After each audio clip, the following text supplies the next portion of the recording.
Welcome to Challah Talk, where we get deep into the dough. I'm your host, Joyce Jerome, and this is your space to rise.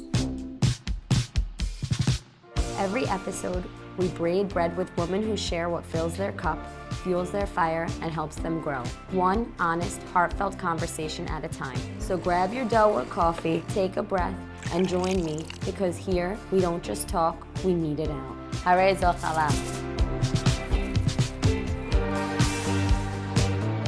I don't know if anyone ever asked you this, but why queen?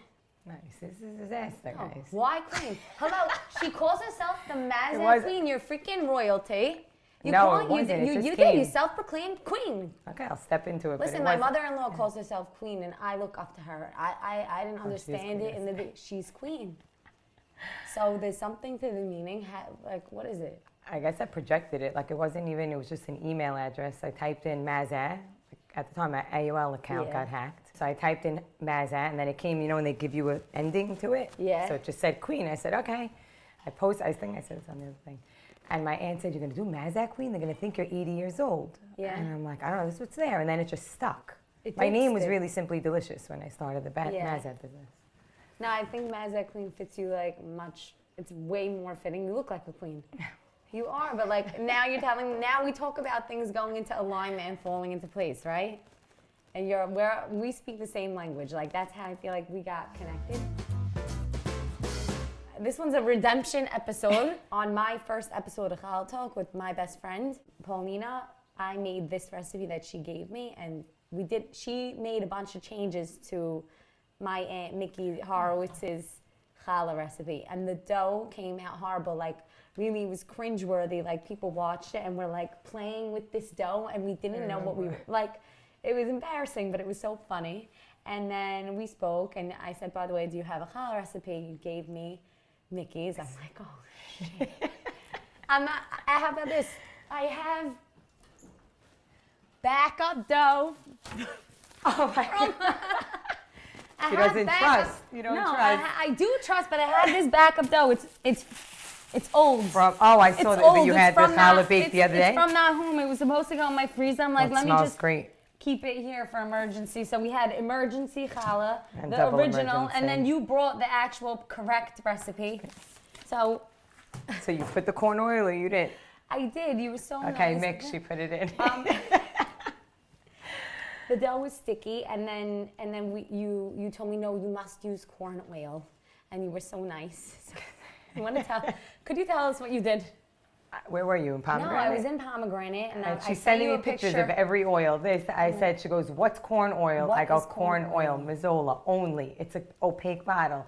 I can't find it. I said, okay, this girl's going to run around town. I was going to run around town. Yeah, so I put Mickey on the chat. I go, Mickey, she wants to make it with something else other than corn oil. Mickey was freaking out. She was freaking out, and then I said, let me just go on Instacart and send it. Okay. I sent it. She goes, Raquel, I'm a big girl. I could do Instacart. I go, I know, but you're in the car. I really saw you running around Brooklyn into every store trying to find corn oil. I guess I really might have. Maybe it's poison. I don't know. It's not available. Okay. You know, this is the corn oil that Raquel very kindly sent to my house. Thank you. This is really the nicest thing because you really didn't want me to screw it up. Yeah. And it's supposed to be delicious, so I'm excited. And you're an amazing cook, right? Well, this is Mickey. This is the first year I'm able to do challah. Anytime I made it, it came out garbage, hard. I don't know why. I will say I pray with every ingredient. Right. And like I pray for people when I'm making it, and it comes out, it's insane. A friend of mine bought me a bash because she knew that I wanted to make the challah, and I'm like, I'm never making challah. So I said, okay, I had every reason. This is a recent thing? Well, the bash she bought me like 10 years ago after we went on a trip together, and then I just said I want to just start doing. I wanted to take on a mitzvah for that year, maybe like 2-3 years ago, and I did challah, and I love it. I can't go a Friday without it. What do you mean you wanted to take on a mitzvah? Like you were ready to like... No, so it was, you know how they say take on a new thing every Rosh Hashanah, like that? So I said, okay, you know what? I'm going to start challah. Meanwhile, Friday is the busiest day of my life. Every Friday. And you still make challah on Friday? Friday? I said, you know what? And I tell my kids, they're like, I don't know, how do you do it? I go, just make time. Hashem's in it, like, stretch it. Even just now, I was blowing my hair. Like, Hashem, slow the clock. Slow the clock. It's 9:10. I had to be here at 10. It's like, slow the clock. And he slowed the clock for you. Yeah, definitely. Talk to Hashem all day. How does that go for you? Like when you talk to Hashem, how do things like go for you? Definitely, I'm much calmer. Right. Throw everything to Hashem. Right. Yeah, it's knowing someone has you back, you know. Well, I also want to know, like, you were already taking on a mitzvah. Now you have this business that we've learned about on Propel, and we don't really, there's so many sides to you, right? There's so many sides. So there's the mitzvah side, right? All that chesed that you do, and how does that fit into your whole life? How do you make time for that? No, that's first. That's first. That is my whole life. The chesed is first. Okay. Like people ask me, why don't you expand your business? Right. And I thought about it. Thank you, Hashem. I'm in business 20 years, over 20 years. And anytime I think about expanding, there's a million opportunities came up. Open another place, join with a butcher in the community, renting a commissary, like a lot of things, but it didn't feel true to me. Like it wasn't, I'd have to either sacrifice my family or my community work, and I will not. Right. You're That's not way going to more important sacrifice now. either one of those two things, no matter what the money is.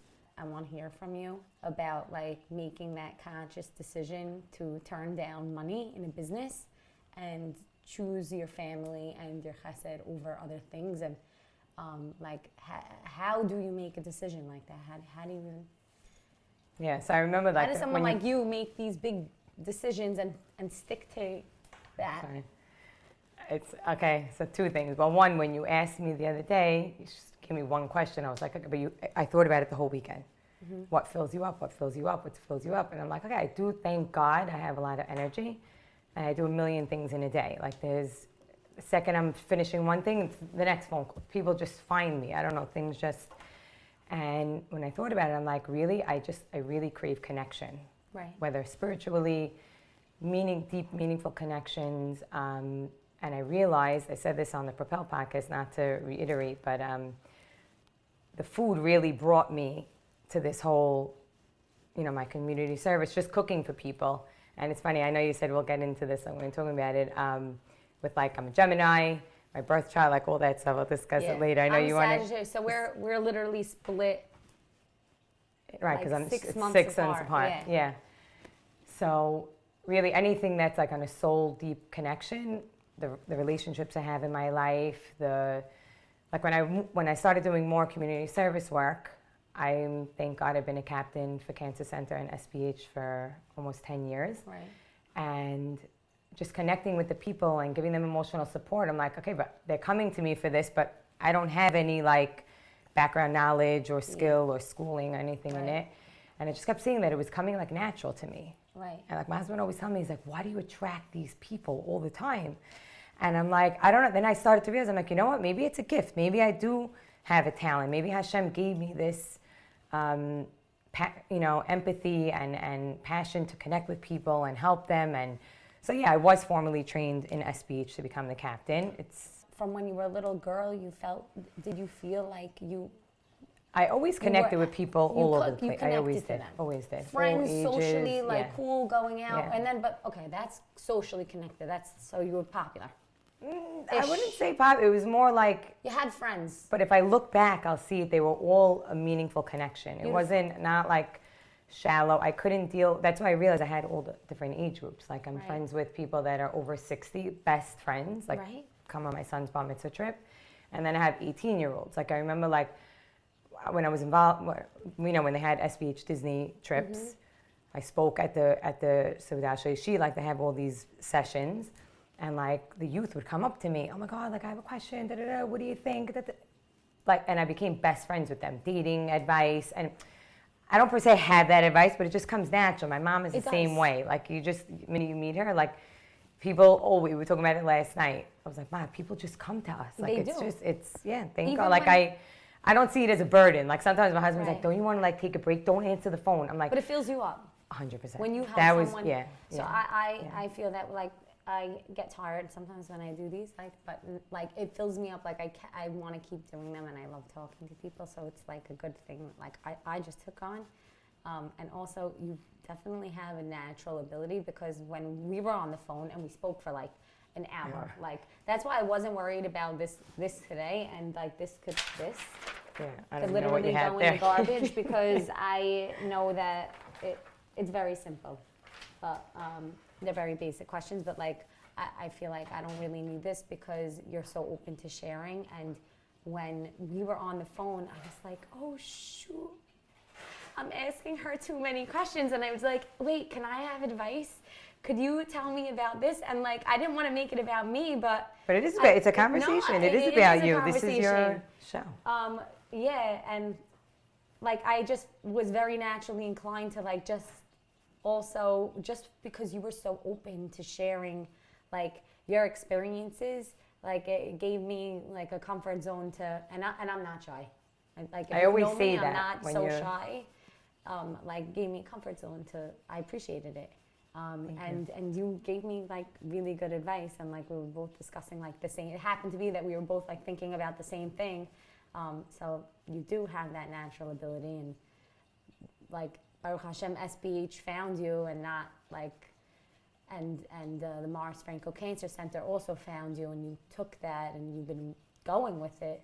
When you step into who you are, you give people freedom Right. to be themselves and to open up. And I notice that, like when I'm always myself. I don't try to be anybody else, you know, like, so you see people just come out of their shell and be like, oh my God, I could be clowny, I could be loony, I could be very serious also, you know, like I have a lot of parts to me. So when you own them, you give people the freedom, you know, to be themselves. So that's why I feel like when you said that, like, I don't usually share. And I was like, I get that a lot. People say that to me, you know, and I can't even keep track. Like whatever you told me back then, it goes in, it's like stays here. I'm very private, confidential. When you are yourself, you feel good, right?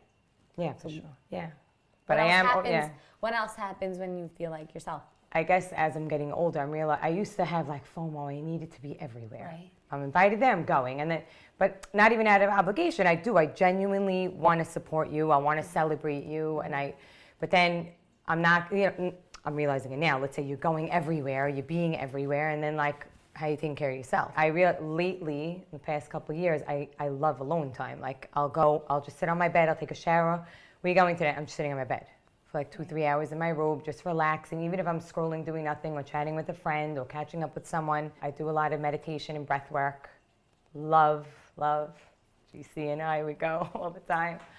And I think that's what changed me in the last few years. Going to those, like there was times like in Deal, like my friend Grace would ask me, oh, you want to go? Joy Duche has something in Deal, retreat. Oh, we saw each other there. Yes. Okay, so it was 2 years ago, 2 or 3 years ago. I said, okay, that's also something, I said this before, I really say yes to everything. There's nothing. You didn't say that, yes, so maybe. Okay, I said on the podcast. But I try to say yes to everything, unless it's really compromising who I am, or I really can't do it. If there's like a family item that's going to conflict or whatever. But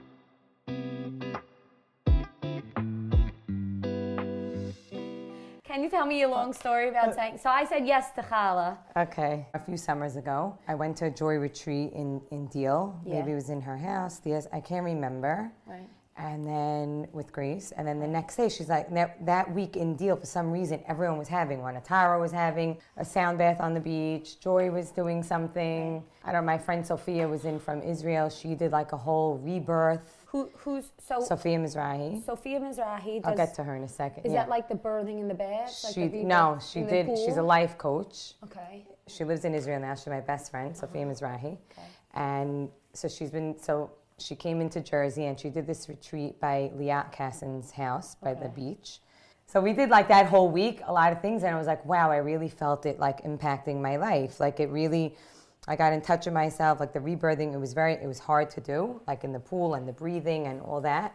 But I got to know myself like on a different level. You do it in the pool? It was in the pool. It was very hard. It was like 6 people. And they hold you in the pool? Yeah. I've done that before. Did you? It was... Yes. I was at a commission maybe for a week after. Wow. Like I literally, and also I couldn't be near people. Like it was very hard. It was like coming home like from those chesed missions when you like tell people, oh, I'm going to do breathwork meditation. They think you're part of this other world. Yes. Like you're a freak. Like I'm like, okay, just come. So like, I thought people would just come with me. You'll see. I mean, I always just say yes to everything. So I was like, okay, I'll go. And Grace is telling me to do it. I'm going to go. You have a friend that you trust. That's right. Yeah. Like that. Yeah. It's good ways. Everybody knows. Everybody knows about your friend Grace. She's here today. She's my sister. Okay. So we went on that. Now my friend Sophia is like, would you want it after her own retreat? She's like, would you want to do it in a few people in a pool? It needs to be in a pool because it's like going back to in your womb. to like when you were a child. Yes. And you're swimming in the pool, and you're doing all these, the deep breaths and and then with the music, you go into this like, whatever. And like, let's say if someone has like one of their chakras are blocked, like, so she was helping with my throat chakra. So I was going to mention this was like, to me, even being here right now, if you knew me 10 years ago, I'd be panic stricken in the hospital, would never be able to speak publicly. Like it was my hardest thing in life was to speak in front of people. I think Charles Anthony, I owe you my life with that. He would make me, everything I was afraid of, he made me do. I'd be in Disney. I feel like you were in Disney. You probably heard me speak in one of them. There's 1,000 people in the room, and I'm telling my story. But like, a lot of people are just sharing their like chesed stories, but mine had very deep meaning. Like all the things I got involved in were created from something within me. Like I started... the Papa Joe's snacks was in memory of my father. Not everybody knows all these things about you. Like sometimes it's a lot of people know. No, I don't know about Papa Joe. Okay, but you have 18 open tabs. Just telling you, I don't know how many to circle back. You don't have to. But whatever. Then there was the toy program, Rafael's Magical Toys, in memory of Stephanie and Jack Mosseri's baby. That's in SBH also. So like when I got up to speak about that, it took a lot out of me. I was hysterical crying. It took me like 15 minutes to say my speech. Right. But I realized like putting yourself in those situations will help me grow. Right. So that's why I'm not afraid. I'm not afraid to grow. I'm not afraid to try new things, which came with time. It came with time in my life. It wasn't, I mean, I know my father's proud of me because he always made me do things I was afraid to do. You were talking about saying yes to things. We said yes to doing breath work with the joyful approach, which was great for you. And we've seen each other there. And you've done it a few times. Then we've done a Tara, which is the yoga and the sound bath. Then we did a rebirthing in the bath pool, which all is aligned with like the way you are. But before that, you were already doing chesed from a young age, and you already also had mazza queen in your family. So this is like the extra icing on top of the cake of things that you say yes to, taking yourself out of that comfort zone. Public speaking is something that you just added to, that you did in, when you spoke about the things. Okay, so now that's where you were at. That's what we got, everything so far. Okay, just so to then, remind you of what I learned about you today so far. You like the dough, no? Yeah, it's much better than mine. This is why you sell things and I don't sell but food. you don't understand. FYI. Anyone that knows me, I cannot bake. I don't bake a thing. I did this because I told you I wanted to challenge myself, and I said I wanted to take on, like the 3 mitzvot for women: Knead, mikveh, and challah. So I said, how could I not do it? So that's me. Like that's what I'm trying to say is like, everyone thinks like, I don't say, how do you have time? You really, if you want to do something, you could get it done. Everything else is just an excuse. And this is me, and it's perfect. It's perfect. Your kids are gonna love it. It's a flower. No, it's absolutely perfect. I just made challah in a school, and each girl, that was my message, that no matter what it looks like, it's perfect, yours, and this is.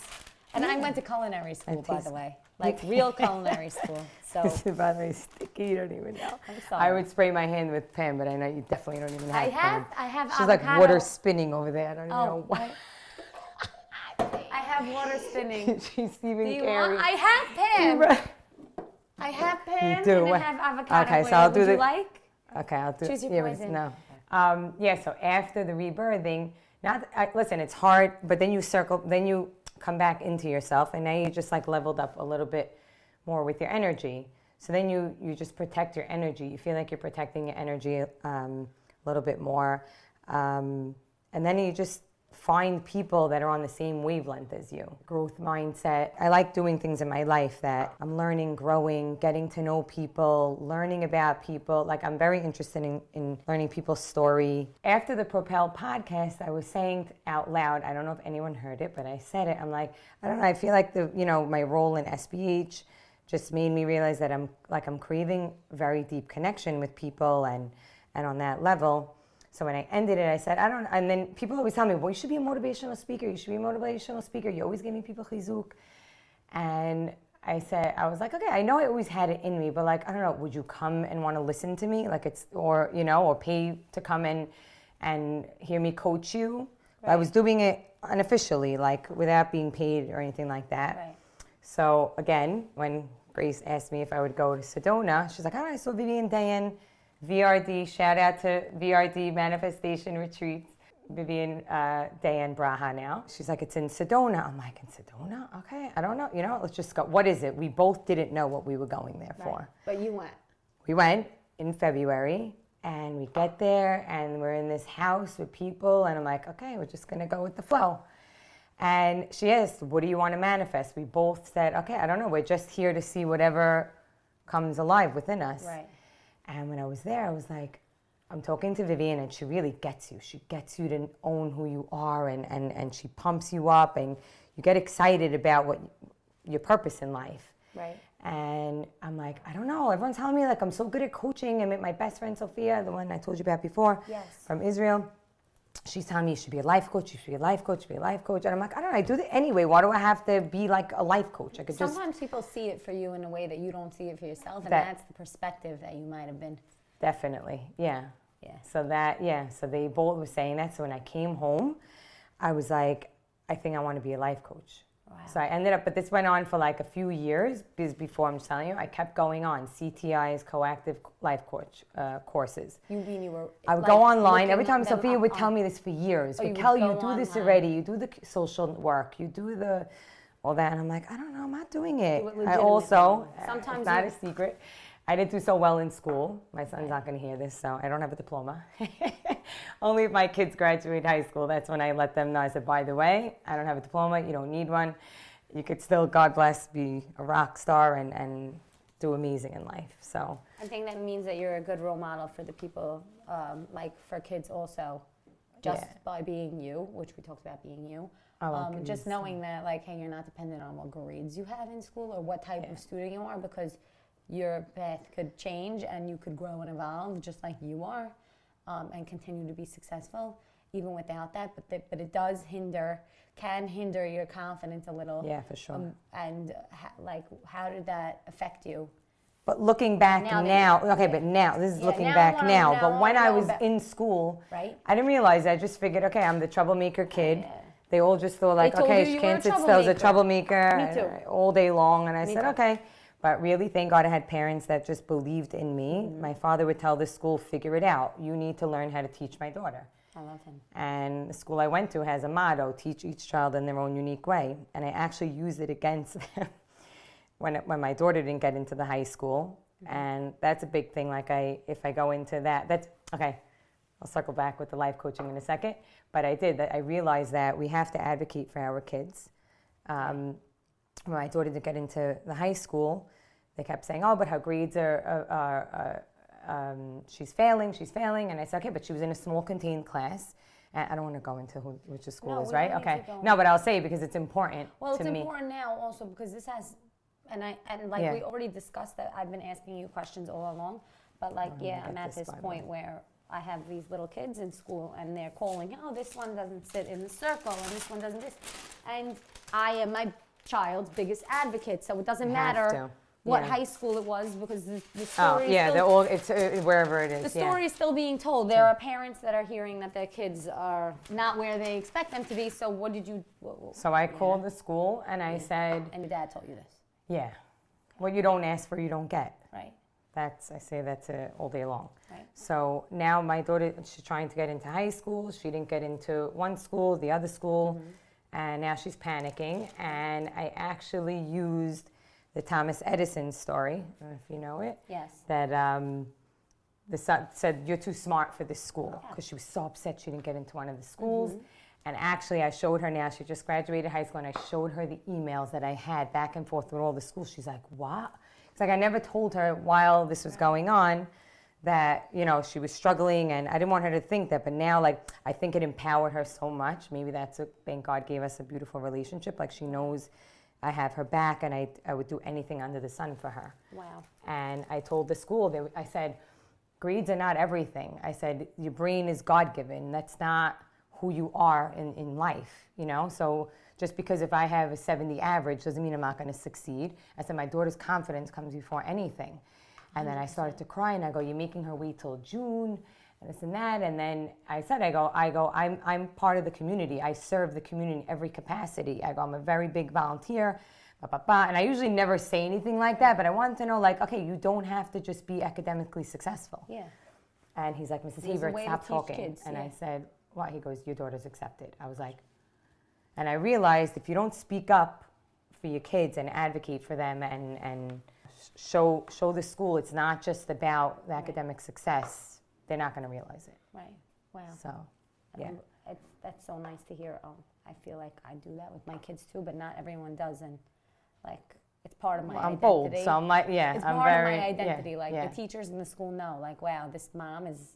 I'm not the best mom, but you did this for your daughter. Well, I had a hard time in school, but and so did all my siblings. You went to Sedona. So I went to Sedona. And now you decided to. So I said, I just said it out loud. Course. Yeah, I said, I think I'm going to do it. And happened to be that Sophia was the life coaching. The life coaching. Happened to be Sophia was in New York the day I came home from Sedona. So I was like, Soph, I think I'm going to do it. She goes, take out the laptop now. She means I went out, I went on the computer, and then obviously, I go, gee, I just signed up. I paid everything, big investment, my husband did. Yeah. And I said, I'm doing it. And it was February, and the first class was going to be April 22nd. Last April. Just now, April 2025. This past Just now, April. like 6 months This ago. year. So, yeah, this year. Yes. So I said, okay, I guess I'm doing this. And she's like, the time's just going to pass anyway. Like, I remember when my friend Bobby Towell was taking courses to be a paramedic, he called me. He's like, you're my one phone call. I said, what? He goes, should I do it? I said, of course. I go, the time's going to pass. So after, and I didn't tell anyone I was taking these life coaching courses. So all of you now you know. I kept it a secret from April. It took 4 months. I was online for 3 days, 9 to 5, and very hard to be on Zoom. I don't even, God bless the kids of this generation. I don't know how they got through COVID. Mm-hmm. You know how hard it is to pay attention on a screen. The people are moving, everything. And the first day, I started crying. I said, there's no way. I didn't even tell my kids. I ended up going to Grace's house. Gee, it's good you're here. What am I going to do? She gave me her kitchen. She goes, use my house and do what you need to do. And I was outside in her backyard taking the course, and I was in her kitchen. And I didn't tell my kids. I think I was so afraid I needed to prove it to myself that I could do it. Right. And I didn't want to be a failure. I mean, I fail at things, it's fine. But this was a very big step for me. It's like going back to school. Absolutely. And I realized when I finished the program, I was so emotional about it because, like I said before, everything in my life has like meaning and intention. So I ended up doing, the few people that knew about it, I ended up calling Nomi Simhon, and I'm like, oh no, this was in May, June, she announced that she's gonna have this place, the Treehouse. Yes. So I texted her, I'm like, oh my God, I wanna get a group of friends together. I don't know what, when, how, whatever it is, I'm gonna try and get a few girls together. Would you do private, like a session? She goes, for sure. So by the way, that's part of like, when you put it out in the air, I always see it comes right, like it ends up happening. So anything you say really, like I'm sure this was like a little idea for you, a little bud, and you're like, oh, I wanna make challah, I wanna get in the kitchen with friends, and it comes about.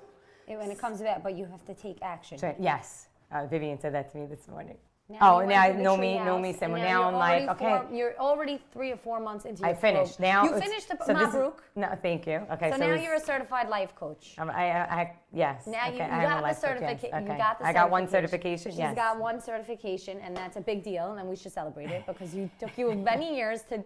Yeah, it was decide a very big deal. It was a very on big top deal. of all the things, and now it helps me. Listen, it really. I had to also have practice sessions with clients. Mm-hmm. I even used it on my SPH clients. It's like shifting their perspective when they're feeling so stuck in something, yes. And that, or even my friends, they'll come to me and they're like, "Oh, now you're gonna coach us," and I'm like, I go, "All right, listen, you got it. Now getting you to stretch your mind. Now you're in charge of the phone calls. Okay." So what happened in the treehouse? Yeah. So now I said, you know what I wanted to do. I like to when I'm feeling like overwhelmed with like joy and things going on in my life. I said, you know what, I want to give back to my friends that were there that knew, and just have like a moment of gratitude. And I ended up writing a speech, and it was very important to me because I got to express. I didn't realize how much when I read the speech and I spoke about how I walked away from a high school diploma, I got engaged, so it wasn't like, you know, I knew I wasn't graduating, it was a life choice. Yeah, it was fine. I don't regret it. I really, thank God I don't have many regrets in my life. I actually live my life that way, making sure, you know, I'll cross T's, like I don't leave things unsaid or done. So I ended up, so when I read the speech, I said that I didn't realize how much it would impact me by not having a diploma. And now I was able to prove this to myself, that I had it in me. It didn't matter if the school told me or if the teachers put me down, or that I'm able to be successful in my own right. But even it doesn't have to be tremendous success. It's just knowing that you're capable of doing something. And it was a very, very, very big, I was crying for days. I could not believe that I got it done. And there were times, and it was struggling. My best friend's son was getting married one of the nights, the day of the completion.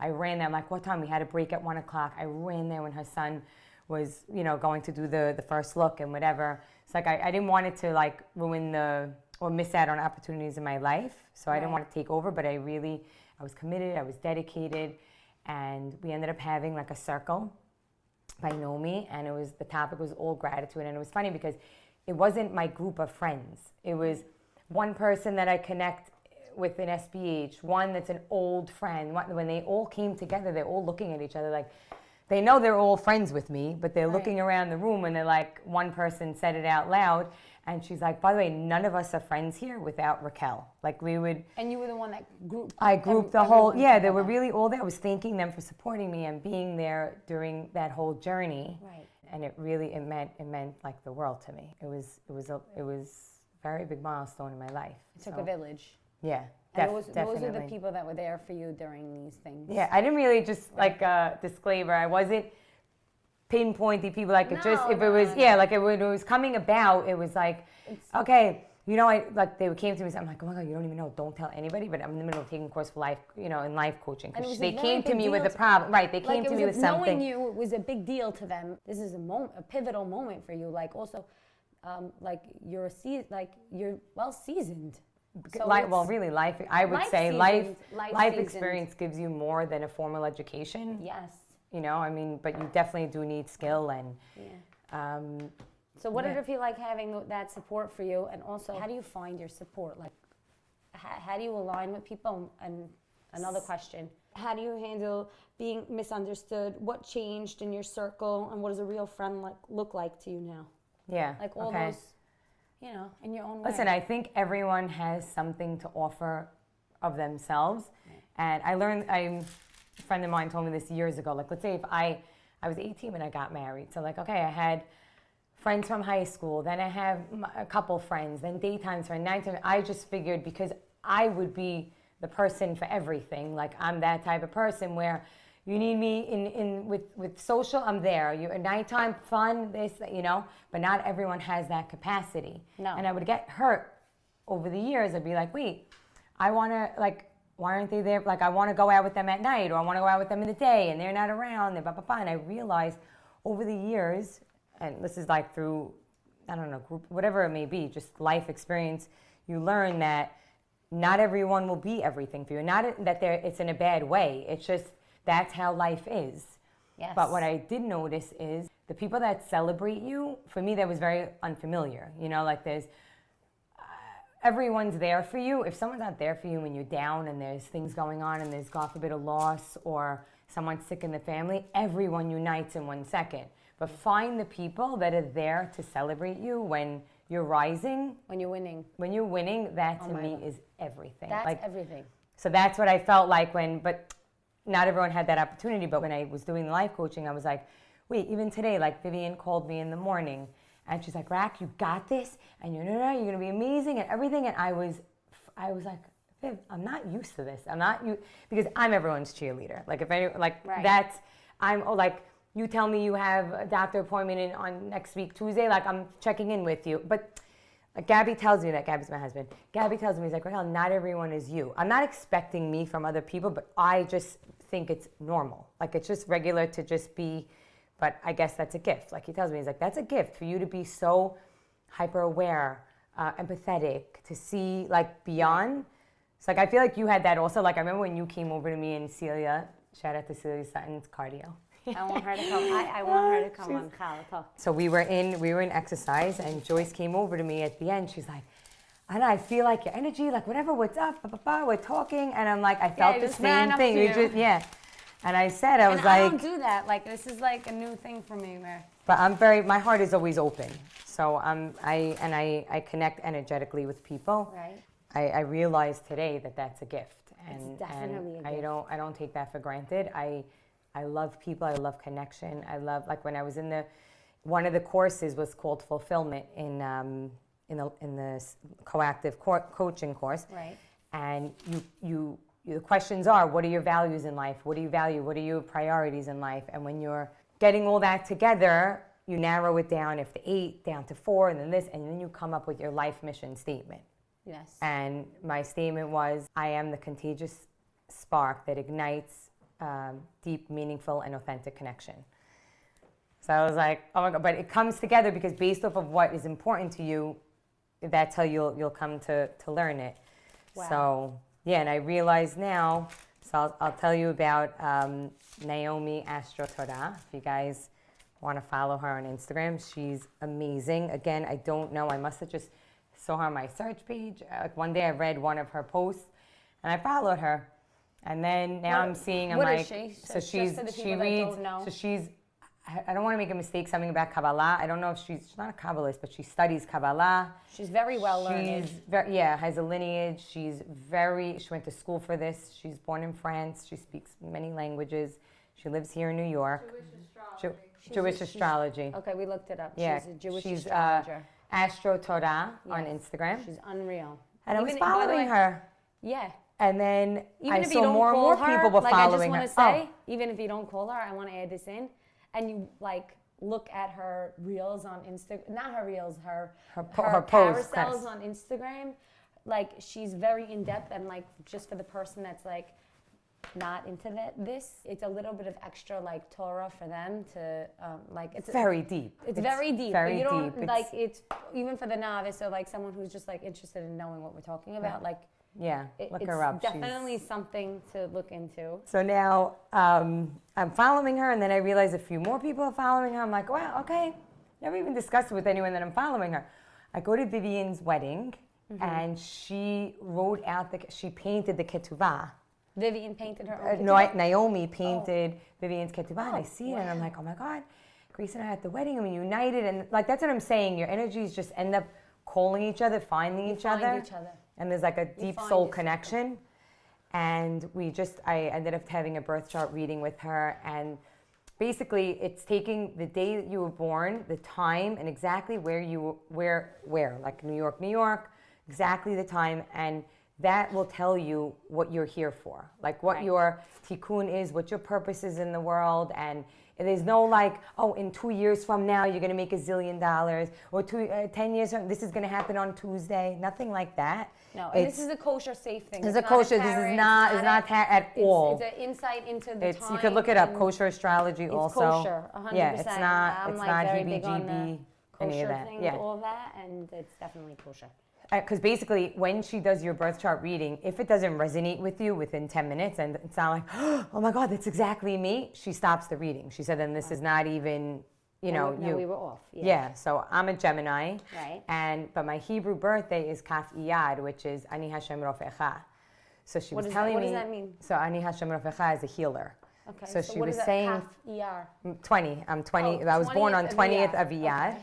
Sorry, it took very fast. And on that day, that's what Hashem said. So when you're born it's an auspicious time. So when you're born, that's why they say like, oh, don't rush, don't induce, don't do this, because really your mazal is when you're brought into the world with a certain tafkid, and we choose. Okay, this is going to be the life that you're going to have. Are you ready to go into this? And it's obviously we know we're all Gilgulim here, so.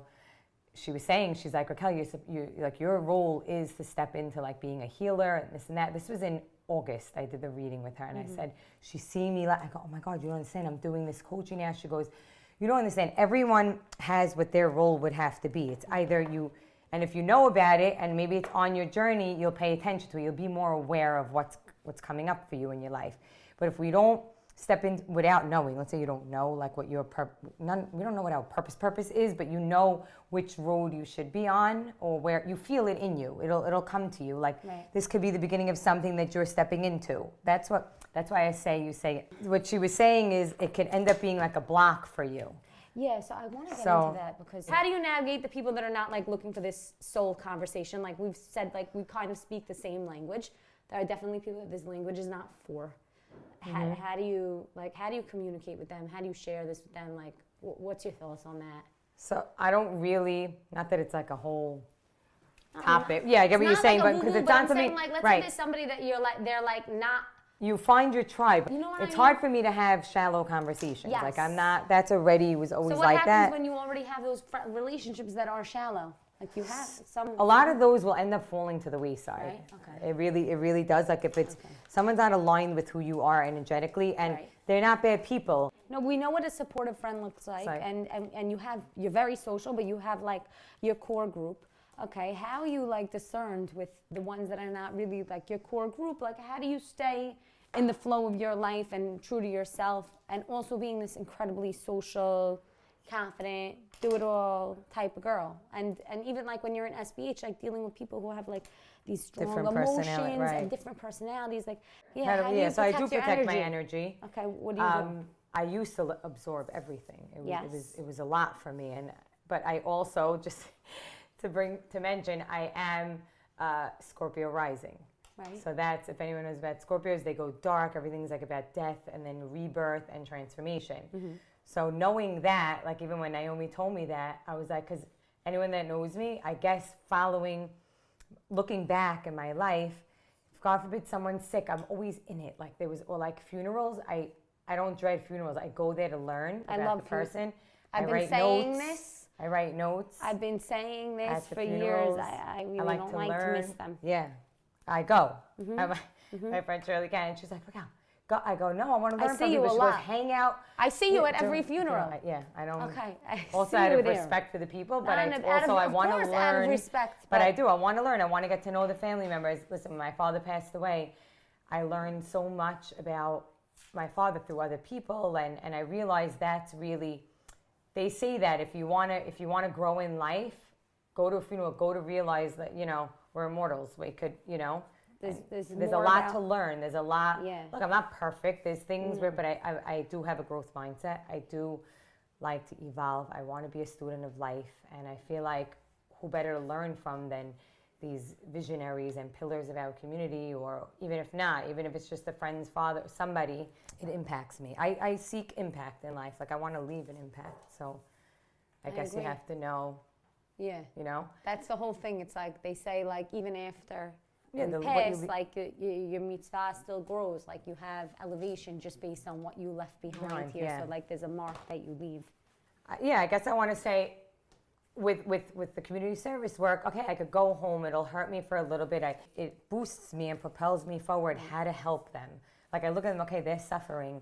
I don't internalize it. Like where I'm going to be, I feel people's energy. Like if I'm in a place where, not if someone's upset, but if they have just bad negativity energy, I do. Like I try to keep I won't be so in it, and understand, okay, look, it's temporary.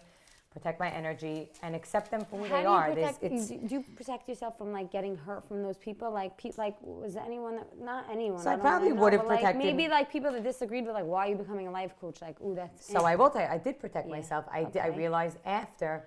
You protected bracha by not telling anyone. Oh yeah, I say that. Okay, build we in already private. learned this. Oh, I do build in private and celebrate in public. Yeah, we built in. So you really did build this thing, this new thing. Because I also, this is very important. Like for me in my life, you can't share a vision that you have with someone that doesn't have the capacity to see it happen. Yes. Like if you came to me with this, I'd be like, oh my God, are you kidding? You could be like on TV. You could blow it up. Right. So if you're talking to someone they just may not be at that stage in their life that they have the capacity to see. Yes. And not everyone, even in 120, they may not be able to see that far ahead. Right. Maybe that's a gift. So I share. I also don't share my ideas with the world. Like no, you're not supposed to. I know I never. Yeah, you're my not ideas really is like with one person. Yeah, I've gone to classes like recently in this year. They're like, if you feel inspired by something and you have a spark, don't hold it in. Yeah. Hold it in until you start taking it into action, because then you're gonna lose the desire to do it. Like once you blurt it out, you like, not that it's bad luck, but like you already lost, like you already put in some work about talking about it and you didn't even do anything about it. You need the action with it. You need the action. Yeah, it's not even protecting the negative energy. Even if it's something, it's very hard for someone to want something for you that they can't get for themselves. And it's not in a negative connotation. It's just, you know, they're limited or they're in just that. on different train tracks. Yeah. And that's okay. And everyone has their own path in life and their own journey. But that's what it is. So you end up finding people that are like-minded in where you are in your life, and you can build a tribe there. It doesn't mean you forget about the other people. You're just building other circles in your life. And I feel like we're and here. you also don't know what the impact is that you'll have on people, even that you don't know. Like maybe it's not the person that you thought you were going to be impacting. Like now you're going to be a life coach. 10 people Anyone this who week wants, it just kept coming to me. I was like, wow, okay, I guess unreal. Okay, I'm ready. After okay, I will I'm call. a client, and anyone who wants to call Raquel, she's well, it's certified life coach, guys. Oh my God. I'm when's our first session? I don't even know when is this is the getting first session? aired. Do I have to pay you for this one? Well, you have to pay you. Now you're taking on this next path. Like it's so exciting. But what do you want people to take away from this story? They heard your Mazza Queen story. This is like a whole new story. Why are we here? It's funny. Like I just live my life doing what I'm doing, and if you get inspired, I don't realize that I'm inspiring someone. Right. Like it's just, this is how I do things. And you realize it, like even my kids, like one of my my daughter is Vic in the kitchen. Thank God I just remembered. And Giselle's makeup, I'll plug them in. Anyway, so Victoria, she's in the kitchen. She just started cooking out of nowhere. And then she makes dinners every night. And I see her, she end up, you don't realize the impact you have around the people that are around you. They end up picking up on your energy. They learn from you.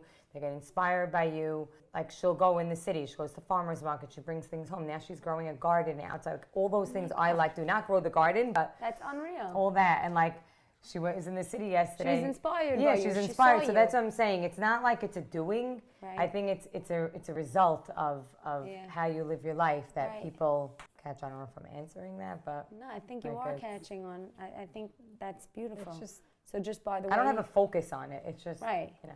But if anyone could take away anything, it's that just keep being authentic to yourself. Oh, yeah, and you'll see great, and when you feel good about what you're doing and it resonates with you, and you surround yourself with the people that are celebrating the good parts of you, then you will have an impact, and you don't, like just like you said with your daughters, you will have an impact on the people, and you don't know how far it could stretch. So that's a beautiful message. I love that message. Oh, my kids just made me this. This is my impact. Stop. I've been making challah, and my kids love to talk about it, so they made me this. Where'd they do that? Oh, I can't. They did it. I spoke in a school on a few weeks, like not long ago. The night that I went out to go, they didn't want to come, and they ended up staying home and making me artwork for my set, and they also made me my that tray. They did this. They like went out of their way. They do art with Grace Art Zone. Shout out. They're very, very creative, but it doesn't matter. Like it was just like I came home and I'm like, what did you make? And it was really like, I'm like, wow, like they noticed what's going on. So that was a small win. What's the legacy that you hope to leave on? It's not just a recipe book. It's definitely not just a recipe book. Let's be very clear. It's funny, I tell my kids in 120, I'm like, okay, you'll either get passcode to my phone. I have in my phone, I'm sure if you know the poem, The Dash. No. Okay, so there's a poem read at someone's funeral. I forgot the author's name, Ellis, something like that. Mm-hmm. It's, the dash is on the tombstone, like the year that they were born and the year they passed. And the dash is everything in between. They're not going to talk about, like, your material life, and it's what did you do in your time on earth. And that, I read that book 15 years ago, and it really impacted me. And I have it in my phone, and now I end up journaling about it. All the things like either that I've accomplished in life or things just like very, very special moments in my life. Like I started to jot them all down. Because I don't share it with people, but that would be my legacy. Like my kids could find that out after in my life. That would be beautiful. And I have another book. It's called Hashem Magic Moments. all like En Od Milvado stories, things where like I saw Siyata Dishmaya, seeing Hashem's hand in things like right away, things that just happen in my life. Like it's crazy. Like when you really look for Hashem and you live with your eyes wide open, your heart open. That's why I feel like how our connection came was you just, I guess you saw me, like our souls recognized each other. I have all that, all just listed things about things I accomplished in my life, certain cheseds that I've done that I don't want my family to know till after, like just things that I guess in 120 people see what's important to me. Beautiful. It's not like grand and whatever. It's more like this is really what was so important to me, and it dictates. It like is my compass in life. It's beautiful. It's like the story of how you got to where you've gotten in your life and your wins that maybe, you know, like they're meant to be celebrated privately and beautifully, and wow. Okay, we're related somehow. Okay. I'll let you tell the story because I don't even know who I'm related to. Yes, I'll tell you. So her grandma Sally is my great-grandma. Oh, it's your great-grandma. My great-grandmother. So we're distant, but the Jamal family is very tight. And her great-grandma, who's my great-aunt, I guess, or introduced my parents. So my father and her grandfather were best friends. My father, Joseph Major, and Douglas. Till today, he's like a father to me. So I'd be remiss if I didn't share it because like I feel like it's so full circle to be in a kitchen together. Oh yeah. Your grandfather Norman's sister was Victoria, who's my great-grandma, and she's like legendary in the kitchen. So it's like so nice to be here. Like I remember when we first met, I'm like, by the way, you know we're related. She's like, yes, I didn't know. So I grew up with the family. It's special to me. So shout out to the Jamal family. And it's definitely like in the blood being in the kitchen, but also like this whole nother deeper level to us. Like you could be in the kitchen and so much could happen, and it's not just about what the food is and what you produce, but it's also about what, like, from your mind and from your heart goes into what you're doing, and anything can happen. And it's in our DNA that we are like born and bred to live in this kitchen, and it doesn't just have to be like this. Like it starts somewhere, and food was your conduit, sure. and challah is mine. I thought it was food, it was not, and all the things that I've tried. So I remember we spoke about that.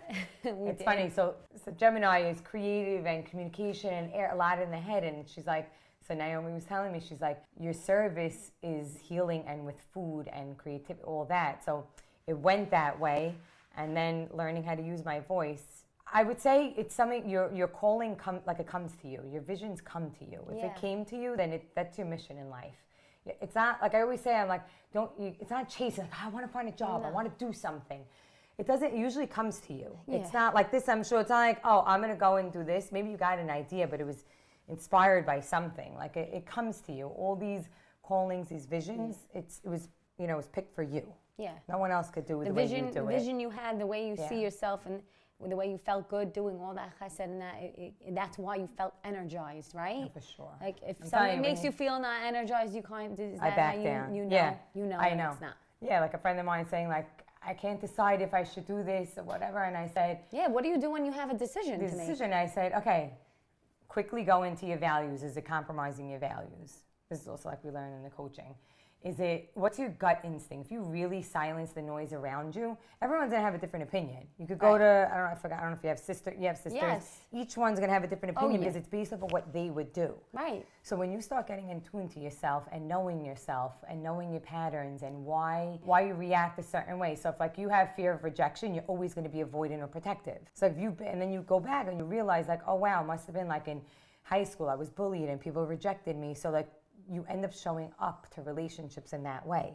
So once you heal that part of you, like that's what, like when you're doing the breath work and the meditation and the sound healing, everyone should be on that learning. It just isn't Joy Touche. She's like, and she makes you realize you don't have to be stuck in that mindset and not, closing yourself off from so many relationships. Learn who you are. Right. Some people are afraid to own who they are. Right, because you don't know what it's going to reveal. Right. We don't even have to add this. Like when you see someone and like you like feel like that because you're such an empath, I guess, right? Yeah. You see someone and you're like, oh, like I know they're reacting. Even like, we could talk in the form of charity. Like you see someone and like they're really struggling, like they're not who they're meant to be. Like what do you do? Like, cause like you could communicate with them, but are you gentle with them? Like, are you? Yeah, I am very, I'm very, so it's funny, a client of mine with an SBH and whatever, and they were trying to lower their dose of antidepressants. And slowly she was starting to get off of it, and she's like, but I don't want to feel, I'm like so free. Like she was numbing herself with, listen, she had a lot of things going on in her life. Yes, I understand. And I said, okay, I go, but listen, so long as you have this, I'm not saying, like, she just wanted to lower the drop, but it made her start to feel and be alive. And it was. And then I said, you know what? And I happened to go in the city to a breath work, and I was driving home by myself, no music, no phone call, no nothing. And I'm like, Hashem, I want to help me go into her. I want to feel what she's feeling. Give me a scenario in my life that helps me realize what she's going through. And legit, that's what I'm saying. It's like when you talk to Hashem really, and like when you're really zoned in and connected, he answers you. It came to me. Everyone that knows me, I am petrified of flying, but I'll get on a plane every month. I am petrified. I will not get on a plane without Xanax. So it's actually funny because like a month ago, I remember when we were supposed to do the show in October. Yeah, and then you ended up going to Israel. One day, I booked a trip the next day, and I'm like, shoot, I'm trying to get Xanax. I can't get on the plane. I'm like, Gabby, I cannot go away tomorrow unless I get the Xanax. I was freaking out, like not normal. Yeah. So now I told this person, I said, when I'm on the plane, let's say I take the Xanax, it numbs you a little bit to get the edge off. Right. But now when the turbulence comes, I can't take more. You already took your dose. Yes. So I'm sitting there, so in my mind, I'm like, oh wow, this is like being on a turbulent plane. The emotions are rising, and I'll sit there and be like, Hashem, you're in control of the plane. Please get the wind to stop. I know you're flying the plane. Let the pilot be a good shaliach. Saying Tehillim, sending Venmo for charity, all that. And the truth of the matter is, if anyone doesn't know, emotions are just energy in motion, and it passes in 90 seconds. If you allow yourself to sit with that emotion, it'll pass. You'll learn about yourself.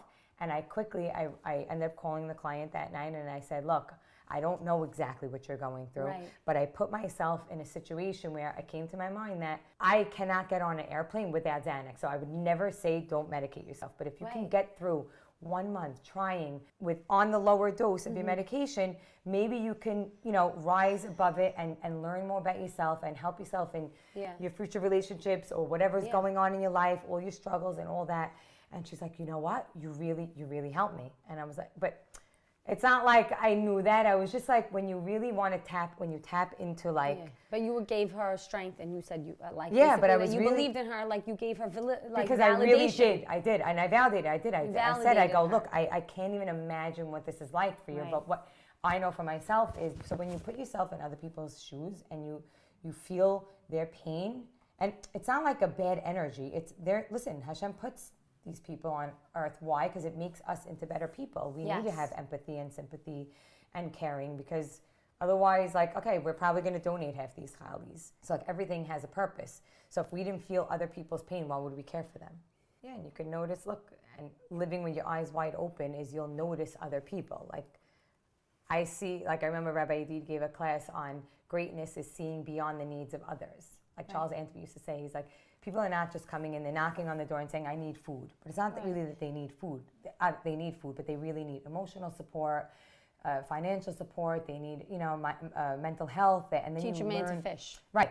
And the minute you give someone the freedom to speak and you embrace them, they end up coming and you end up being their safe haven. And I feel like that's where I always see my mother doing that. And I was like, wow, people just come to you. No, and my husband, he tells me this. He's like, Raquel, you can't walk out of a restaurant. Everything takes you 4 hours to do. Or a wedding. The other night, he's like, I go, okay, so I'm trying to work on it. Like, stop talking to people and whatever. I said, so what do you want me to do? He goes, you need to go to a wedding in Challah Talk and walk from the ceremony room and go into the hall and beeline. Don't look at anyone. I'm like, yeah, that means to put me in a box. That's not. Oh, no. I go, first of all, it would hurt so many people. No, because he's like, I can't. Not that he's antisocial, but he just can't put up with it. Yeah, but also you have to manage when is the time for things. And by the way, it's a lot. That if you had to ask me, my biggest struggle in life is I think people will respect that now. Also, especially since it's going to be like this is. But I feel like that's who I am. Mazza Queen and beyond. She's Mazza Queen and beyond, guys. You're Mazza Queen and beyond. You're taking on this. I'm still doing Mazza, guys. She's still making Mazza. It's not even a side gig. It's still a huge part of me. your travel food's still going, everything's I can't going, wait. all that. I'm going to bother you with my order. I'm one of those. I actually enjoy not speaking about it, by the way. Yeah, okay, we don't have to. No. I'm saying, because whenever people ask me, like sometimes people introduce me as Mazza Queen, and I'm like, when I was taking the course, like they asked, I delved into like, I am. Like, ask yourself this, like, yes. at night, like, list who you are without your roles. Yes. Not a mother, a sister, a friend, there's all the things that you do. Who are you? Right. In a being. Like, yes. And that's what, like, when I was first sat down to write it, I'm like, I have nothing. And that's another note I have in my phone. Right. It's like a lot, you know. Well, and then you step into those things. The name is so catchy. So yeah, I love that it's a name, but it doesn't have to be your identity.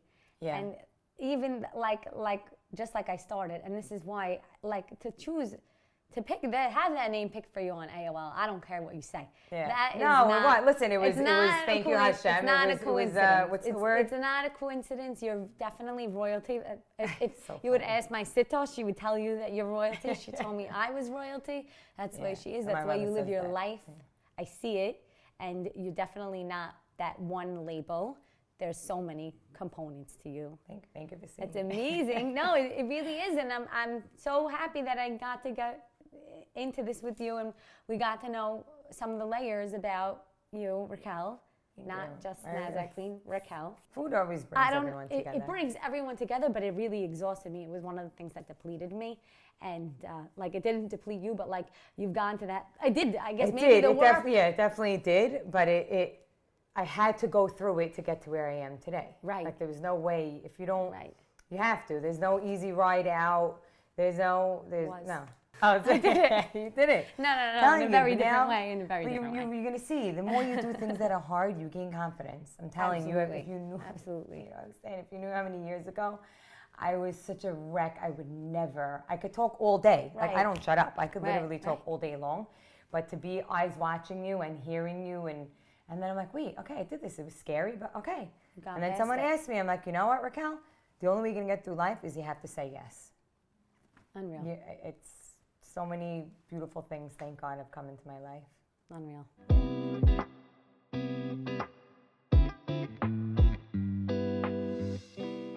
Anything you have to share about Hanukkah? It's a holiday of miracles and light, by the way. My Hebrew birthday is Erev Hanukkah, the night before Hanukkah. So it's like, I spoke in a school, and like, I really I'm very ordinary. I don't speak good Hebrew. I'm not a Rebbitzin. I'm not any of these things. I'm not a teacher. Like, my platform is that, like, I want to learn from you, and like, you know, you come here, I talk, and then we shoot it all out there, and that's like how I feel I could get like the message out. But with Hanukkah, the Maccabees, they were ordinary people, like literally the most ordinary, like me and you day to day. They're not known for being religious. They're not known for being philosophical. And the only thing that they had was that they believed, and they didn't give up in doing this mitzvah and finding the oil, and they persevered. Like, they really didn't give up. Like, they went one after the other, going through the ruins of the Beit HaMikdash, going through everything until they finally found it. And what did Hashem say when he said, you going through all of this, and you didn't give up on me, and you believed that something could be there, and you found a tiny drop, and you took that tiny little thing, and I'm going to light it up for you, and I'm going to light up your world. And like, to me, that means that when you give Hashem an ounce, he will explode the room and the world for you and open opportunities. That's what Hanukkah means to me. Wow, it's very special. Connect it. Also means donuts and chocolate. Right. Guys, I love her. I love you. Thank you so much for coming on. She's the best. You. I can't wait to see this. Thank you for having me. By the way, I'm calling you from the car right now because I'm not done with you. Call me anytime. I will. You're going to have to charge me. I may catch you at Charazayim and be the one. I'm like, okay, everyone's like, I'll be your first client. I'm like, but that means that it's the right thing for you to do. I know, but it's like, you know, then fear creeps in for a drop. But you know. Okay. Thank you. It was amazing. I really enjoyed it. You're amazing. Thank you so much. Thank you for coming. Good luck. Really, guys, let's see where this takes you. Let's see. You never know what happens. Happy Hanukkah, everybody. Happy Hanukkah. Bye. Thanks for spending time with me on Challah Talk, where we get deep into the dough.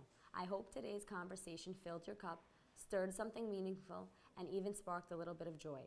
If you loved what you heard, don't forget to follow and share this episode with someone who's ready to rise. Until next time, keep showing up, and remember, I love you.